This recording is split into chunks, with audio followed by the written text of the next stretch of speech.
Makoto Shinkai is one of the most critically acclaimed anime filmmakers in modern times. He's been called the new Miyazaki, and even has an asteroid named after him. His recent films, in particular his smash hit Your Name, are very popular in the anime community. However, few people know where he got his start. His first major work was Voices of a Distant Star. Before that, his short film She and Her Cat won awards. But today, we're going even further back. The following is old data from before video production was my job. Nowadays, all of these are unbearable to look at, but it would be lonely if I erased them, so I'll leave it. While Shinkai was in college, he did several illustrations for a magazine called Huukin. Huukin means organ, as in the musical instrument. It was a magazine published by an intercollegiate haiku club. Shinkai didn't write haiku, but did illustrations for the covers as well as insert illustrations for special issues. All the members from that time were very respectable people, and I am glad that I was able to participate, even in the form of illustrations. It's very childish when I look at it now, but I think that by worrying about the illustrations every time, I was able to cultivate something like the background necessary for my current job. The literary content of the magazines seems to be lost to time, but many of Shinkai's illustrations for it, as well as his comments about them, are available on an archived version of his website. When I was studying for exams, I used a very old radio cassette, even for the time. Thinking of late night broadcasts and studying for exams is making me nostalgic. This scene is along the Kuomi line. I used a similar scene in Other Worlds. This is the line I used to go to high school, but I already loved it. Since I lived in the countryside, I thought that there was a city at the end of the railroad tracks. I can't remember why I drew a birdcage.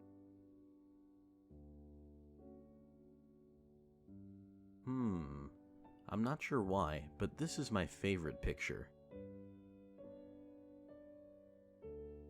There was a scene like this in The Spirit of the Beehive by director Victor Eris.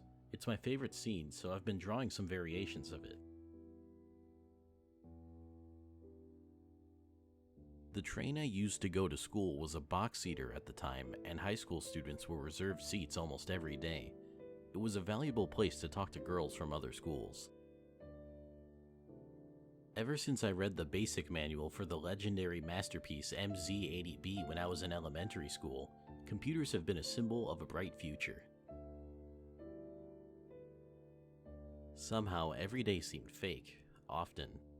Nowadays, I'm aware it's natural that there's no way to live life in a real way other than to build up everyday life. It's a confusing picture, but there's a ring on the ring finger with the gloves removed. This was a time when my friends started to get married.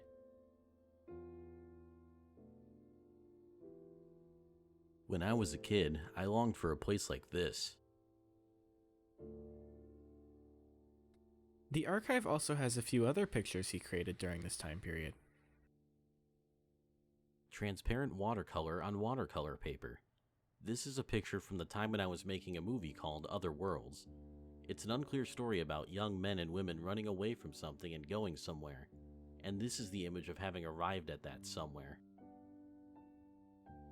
The model is the scenery along the elevated line of the Saikyo line. Beyond the story of She and Her Cat, I drew it with the intention of making it reminiscent of a bright ending. I want to dry my futon on a sunny day and live comfortably in the 21st century. Watercolor on the sketchbook. Nowadays, I wonder if I draw pictures with analog paints once a year. Drawing by hand is fun, but the productivity by computers is unmatched, and I would not be happy to let go of the dreamlike performance improvements of hardware and software in recent years. Digital bonsai. I may not be able to live without Adobe products. An empty apartment room just before or after moving. The feeling of living in boxes is also wonderful. Shinkai also belonged to a group that drew picture books. One of these works, called Namekuji, or Slug, is available on the archive. So, in turn, I'll tell about it, starting from when I was a child. I grew up in a small town in the south. Since more and more people were leaving, only what they left behind had importance. I liked the moon. I still like the moonlight. That's why I often went out on walks on the moon's pretty nights. When my mom knew about it, I was scolded, so I went when everyone was asleep. I never felt I was scared. One night, while I was out, I found a big slug. It was as big as a bucket. It was about to crawl up a tree trunk. The slug's body was smooth, wet, and very pretty. The elongated pattern in the center of its body was shining in the light of the moon. Now, 20 years later, I live in T City, in a prefecture near Tokyo. I'm already a member of society. This is my uniform, see? There's a big river called A River next to my apartment. Every day, I take a crowded train across A River and go to a company in Tokyo. I still haven't forgotten the graceful goal that I've longed for, but every morning I make bento, choose and wear good-looking clothes, sort out the trash, clean up my room, spend the weekends with people, and repeat. Well, I don't care. Even now, I often go out on walks on beautiful moonlit nights. Usually I go to A River. When I get my shoes wet and climb up the high mounds of A River, I can see the light of Tokyo skyscrapers several kilometers across the river. In the strong winds that sometimes blow, the lights on the opposite bank sway like a haze. It's fun to think about the people walking in the city of lights. If it's still before the last train, I can see the lights of the train running on the bridge in the distance. The faint, audible, rustling, slow-moving lines of light are one of the most beautiful things I know of in the world.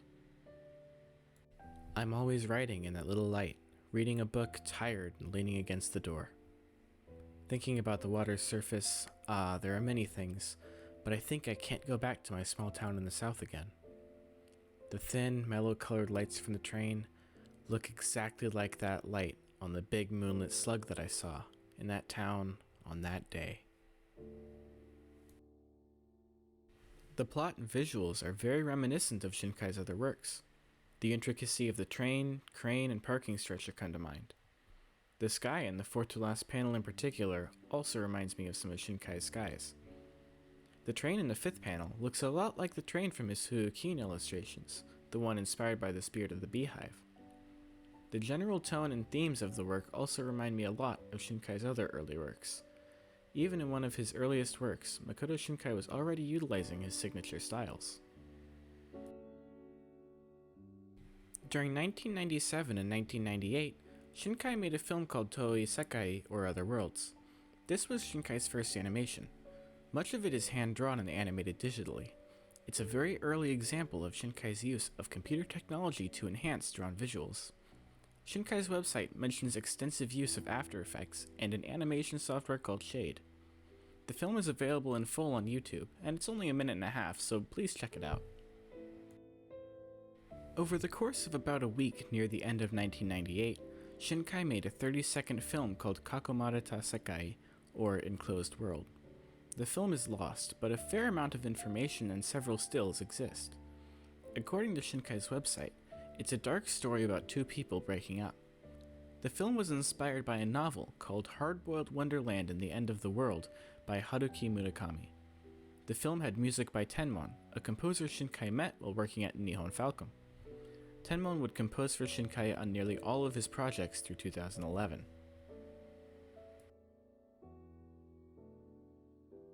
Over the course of the next few years, Shinkai would create She and Her Cat, Voices of a Distant Star, and leave his job at Falcom. The rest is history.